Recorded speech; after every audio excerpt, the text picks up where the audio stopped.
Hola! Toleleche, toleleche. Kunin at basahin, kunin at basahin. Ako po si Kuya Sam Pagaduan, ang inyong kasama sa ating lumalim at mamunga Gospel Reflection. Ngayon ay July 6, 2026. Ang mabuting balita ng Panginoon ayon kay San Mateo, chapter 9, verse 18 to 26.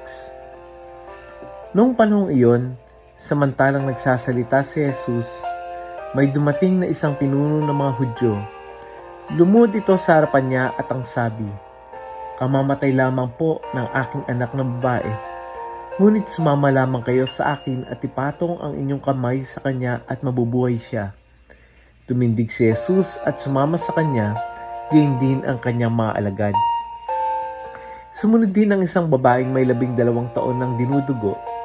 Lumapit ito sa likuran ni Jesus at hinipo ang laylayan ng kanyang damit, sapagkat sinabi niya sa sarili, "Mahipo ko lamang ang kanyang damit ay gagaling na ako."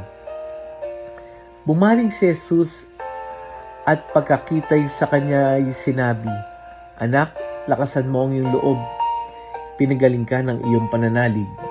Noon di gumaling ang babae. Nang dumating si Jesus sa bahay ng pinuno, nakita niya ang mga manunugtog ng plauta at ang maraming taong nagkakaingay. Sinabi niya, "Magsilabas kayo, hindi patay ang bata, natutulog lang." At siya'y pinagtawanan nila. Ngunit nang mapalabas na ang mga tao, pumasok siya at hinawakan sa kamay ang bata, at ito'y nagbangon. At ang balita tungkol sa pangyayaring ito ay kumalat sa buong lupaing iyon. Ang mabuting balita ng Panginoon. Pinupuri ka namin, Panginoong Hesukristo. Happy Monday po sa inyong lahat. Sa gospel natin ngayon, 2 kwento yung ibinigay sa atin ni San Mateo. Una, merong isang puno ng mga Hudyo na lumapit kay Jesus. Patay na ang kanyang anak na babae, ngunit sa halip na mawalan ng pag-asa, anong sinabi niya? "Panginoon, sumama po kayo sa akin. Patay po yung aking anak na babae, ipatong niyo lamang ang inyong kamay sa kanya at mabubuhay siya." Habang papunta si Jesus sa bahay ng pinuno, may isa namang babaeng 12 taon ng dinudugo. Yung palihim na lumapit at hinipo ang laylayan ng kanyang damit. 12 taon na siyang naghihirap, 12 taon na siyang itinuturing na marumi base sa ritual ng mga Hudyo. 12 taon nang nag-iisa at nagdurusa, pero naniniwala siyang sapat ng hawakan lamang ang damit ni Jesus.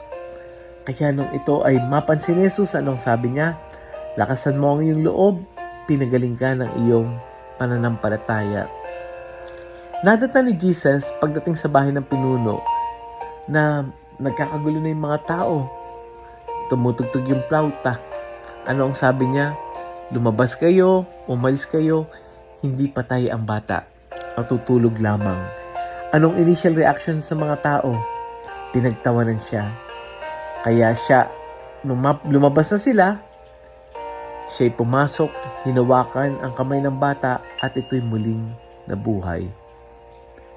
Dalawang magkaibang tao, may kaibay ng sitwasyon, pero iisa yung mensahe. Ano yung mensahe na yon? Ang pananampalataya ay nagbubukas ng pintuan para kumilos ang Diyos. Tayong lahat ay may bahagi ng buhay na parang 12 taon ng dumudugo. Hindi man literal, pero may mga sugat na matagal nang hindi naghihilom. May relationship na matagal nang malamig. May pangarap na ilang taon nang naghihintay. May panalangin halos wala na tayong lakas ulitin. At minsan, katulad ng babae sa gospel, pakiramdam natin ay wala nang makakatulong. Pero alam mo ba kung anong maganda sa babaeng iyon? Hindi siya huminto. Tahimik siyang lumapit. Hindi siya gumawa ng eksena. Hindi siya humingi ng atensyon. Lumapit lang siya kay Jesus. At iyon yung unang paanyaya ng gospel natin. Kapag tayo ay sugatan, kapag tayo ay nasasaktan, huwag tayong lumayo kay Jesus. Mas lalo tayong lumapit. Sa gospel, nakakahanga yung ama ng batang babae. Isipin mo, patay na yung anak niya. Sa mata ng tao, tapos na ang lahat. Pero sa mata ng pananampalataya, nagsisimula pa lang ang himala. Ilang beses na rin ba tayo nagsabing, Lord, late na ang lahat. Lord, wala nang pag-asa. Lord, tapos na. Pero napansin mo ba? Ito'y expertise ni Jesus sa mga sitwasyon na akala natin ay tapos na. Kapag ang tao ay nagsasabing wala na, madalas doon nagsisimula kumilos ang Diyos. At ang gusto kong ituon natin yung pagninilay natin sa isang maliit na detalye.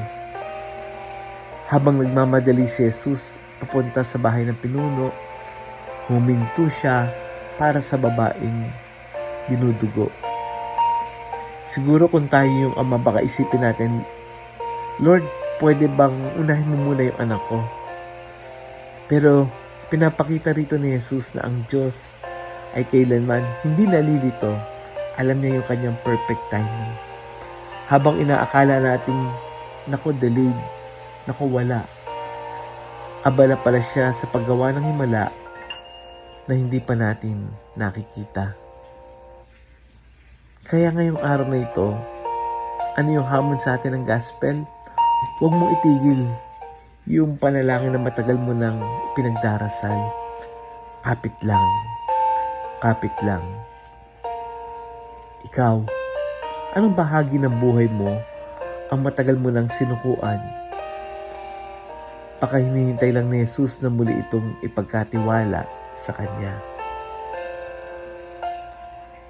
Let us pray. Panginoon, salamat dahil Ikaw ang Diyos ng mga imposible. Kapag kami napapagod sa paghihintay, dagdagan mo yung aming pananampalataya. Kapag tila wala ng pag-asa, ipaalala mo, hindi ka nahuli. Hawakan mo ang aming mga sugat tulad ng paghawak mo sa babaeng dinudugo. Hawakan mo rin ang bahagi ng aming buhay na tila wala na, namatay na. At ibalik mo sa amin ang pag-asang magsimula muli. Ibalik mo sa amin yung pag-asang nagmumula lamang sa iyo. Amen. Friends, baka may kakilala kang matagal na naghihintay ng himala. Mga taong pakiramdam niya ay wala ng pag-asa. I-share natin yung audio gospel na ito. Share natin ito sa ating mga kaibigan, kakilala, mga kapamilya, sa GC natin, ka-work natin, ka-classmate natin. Baka sa simpleng pag-share mo, ito maging paraan ng Diyos upang sabihin sa Kanyang, huwag matakot, huwag sumuko. Hindi pa tapos ang Diyos sa Kanyang kwento. Muli, ako po si Kuya Sam Pagaduan, lagi nag-aanyaya. Halina, tayo ay lumalim at mamunga. Lumalim sa pananampalataya at mamunga na mabuting gawa. God bless us all.